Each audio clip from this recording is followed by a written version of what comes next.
स्वागत है आप सबका वंश वायरल्स के ऊपर। आपका बहुत बहुत स्वागत है और मैं मौजूद हूँ गांव जंडोर में। यहाँ पर एक श्रीमद् भागवत कथा का आयोजन किया गया है और यहाँ पर मैं उस शास्त्री के साथ आपको मिलवाने जा रहा हूँ। जब मैं बचपन में था तो तब मैं इनकी कथा सुना करता था, अपनी नानी के साथ सुनने जाया करता था लोगेट में। लेकिन आज एक ऐसा सबब बना है कि इतनी देर बाद मुझे इनके आशीर्वाद मेरे को मिला है। मैं बहुत देर बाद मैं चाहता था कि वो शास्त्री जी नहीं मिलते जो लंबे लंबे बालों वाले आते थे।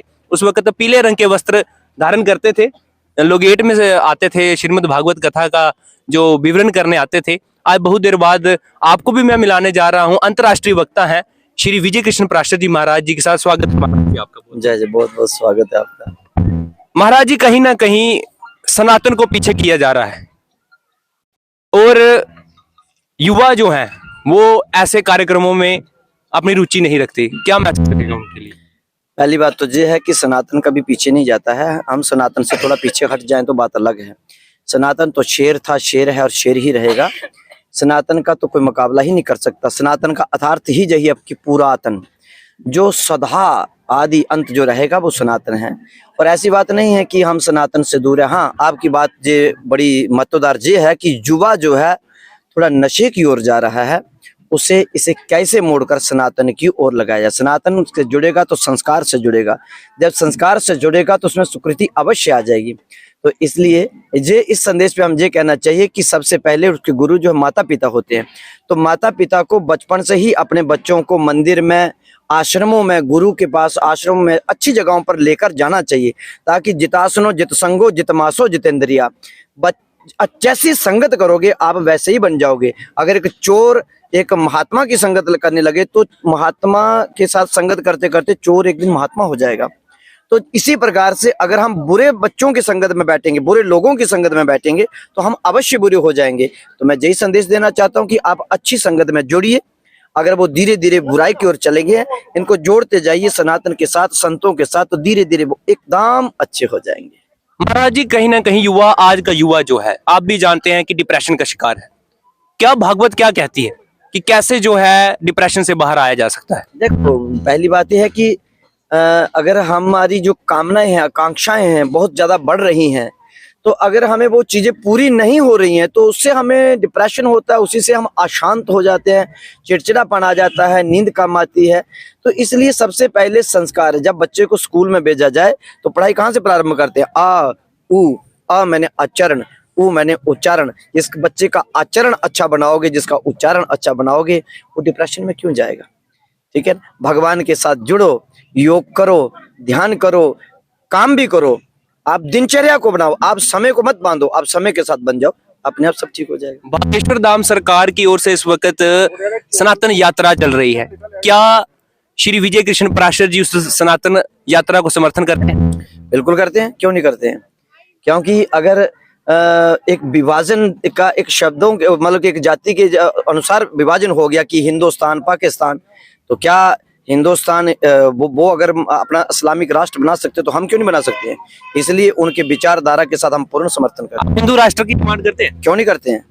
होना चाहिए ना, है ही है, बोलना ही तो है सिर्फ, हाँ हो गया बस, क्यों नहीं? आगे ही तो है सब कुछ।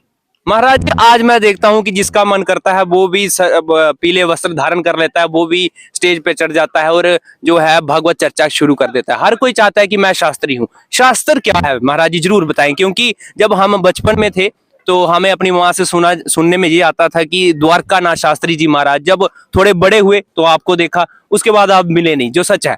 उसके बाद आप नहीं मिले। हाँ, लोगेट में आते थे तो तब हमारी दिनचर्या भी ऐसी थी कि हम स्कूल में जाते थे तो आपसे जो है आपके वचन जो हम नहीं सुन पाते थे। शास्त्र क्या है? शास्त्री शब्द जो है वो किसके लिए जो होता है? जो शास्त्रों का अध्ययन करे, जो शास्त्रों पर निपुण उसको ज्ञान पाले, उसी को नाम शास्त्री कहते हैं। परंतु शास्त्री ऐसे नहीं है कि अगर आपने पढ़े नहीं है तो शास्त्री लगा लें, वो शास्त्री नहीं होता है। शास्त्री एक डिग्री है, शास्त्री एक पढ़ाई है। आप संस्कृत, एक भागवत जैसे छोटी चीज नहीं है। 4 वेद शेष शास्त्र उपरांत विद्वान भागवतम परीक्षणम। पहले 4 वेद पढ़े जाते थे, शेष शास्त्र पढ़े जाते थे, फिर उसके बाद भागवत महापुराण से उसका पेपर होते थे, परीक्षा होती थी। ठीक है, तो फिर उससे परीक्षा लेते, अगर वो परीक्षा में सफल हो जाते थे तो उनको भागवत भूषण, भागवत किंकर, भागवत प्रवक्ता ऐसे उनको पद दिए जाते थे, तो उसको शास्त्री बोलते भी थे। परंतु ये बात आपकी सत्य है कि अगर हम अधूरा ज्ञान लेकर जाएंगे तो हम दुनिया को गलत मार्ग पे ले जाएंगे। अगर आप पूर्ण ज्ञान से चलेंगे तो आप दुनिया को हर प्रश्न का उत्तर देंगे, उनको सत्य की ओर ले आएंगे। जैसे एक शब्द बनाते हो, लिखते हो कुंती, तो अगर ऊपर बिंदु पड़े तो कुंती, तो अगर बिंदु छूट जाए तो कुंती से कुति शब्द बन जाता ना। इसी प्रकार से जो अधूरा ज्ञान है वो अच्छा नहीं होता है। चलिए कि मैं किसी का इस पे टिप्पणी नहीं करूंगा कि कुल मिलाकर कि हमें पूर्ण शास्त्रों का अध्ययन करना चाहिए और दुनिया को अच्छे राह पर चलाना चाहिए। महाराज जी, इस वक्त जो है आपका भी यूट्यूब चैनल है, आप भी फेसबुक के ऊपर एक्टिव रहते हैं, मैंने आपको फॉलो भी किया हुआ है।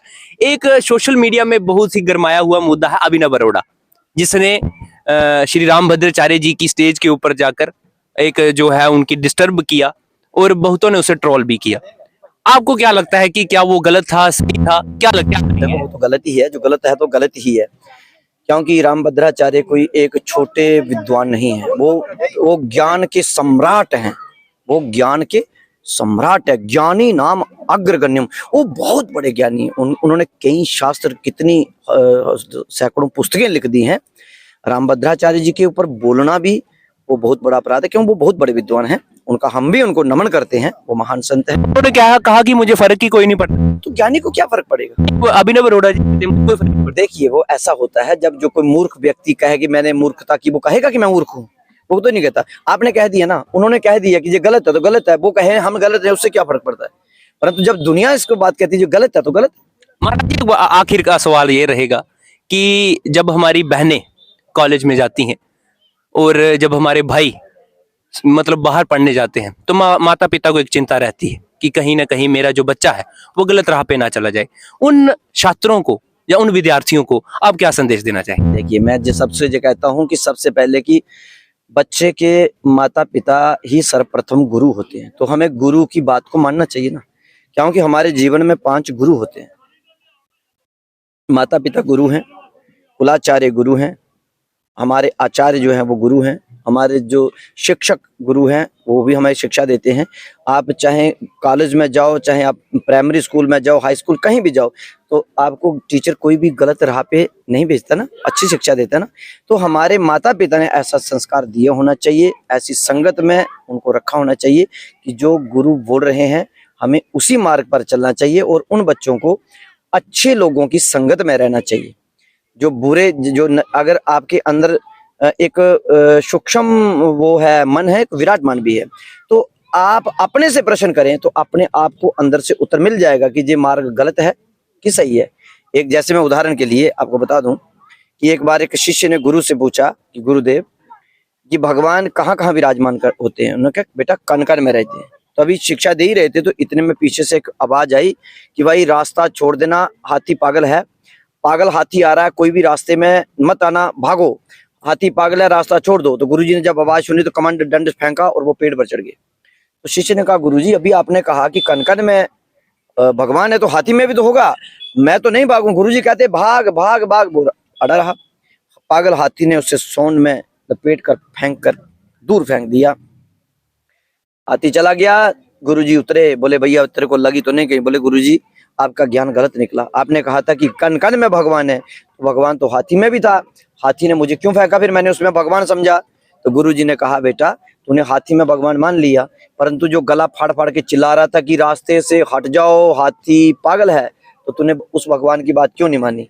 इसलिए भगवान सब में है, परंतु जो अच्छे लोग, माता पिता, विद्वान लोग, गुरुजन अगर कहें कि बेटा ये मार्ग गलत है तो इस पर नहीं जाना, इधर जी अच्छा मार्ग है, इधर चलना चाहिए, तो हमें गुरुजनों की बात को मानना चाहिए, क्योंकि वो संत बानी, गुरु बानी है, माता पिता की बानी, वो ईश्वर की बानी मान के उसको मान लोगे तो आप कभी भी जीवन में परेशान नहीं होंगे। बहुत बड़ी शिक्षा जो है युवाओं को दे दी है श्री विजय कृष्ण पाराशर जी महाराज ने। मुझे लगता है कि इस शिक्षा को पाने के लिए कम से कम 7 दिन का जो श्रीमद् भागवत कथा का स्मरण करना पड़ेगा, लेकिन हमारे विजय कृष्ण पाराशर जी महाराज ने कह दिया है कि आपको अपने माता पिता को, चाहे गुरु हो, उनकी आज्ञा को मानकर उन्हें सर्वप्रथम रखकर अपना कार्य निष्ठा में आपको बिजी रहना है, अपने जो आपका गोल है उसे अचीव करने के लिए आपको प्रतिबद्ध रहना है, और अपने गुरु और गुरुजनों की आवाज को सुनकर अपने काम के लिए प्रतिबद्ध रहे। बहुत बहुत धन्यवाद श्री विजय कृष्ण महाराज जी का, जिन्होंने हमें एक बहुत बड़ा मार्गदर्शन दिया। बहुत बहुत धन्यवाद। जय श्री राम। बहुत बहुत धन्यवाद।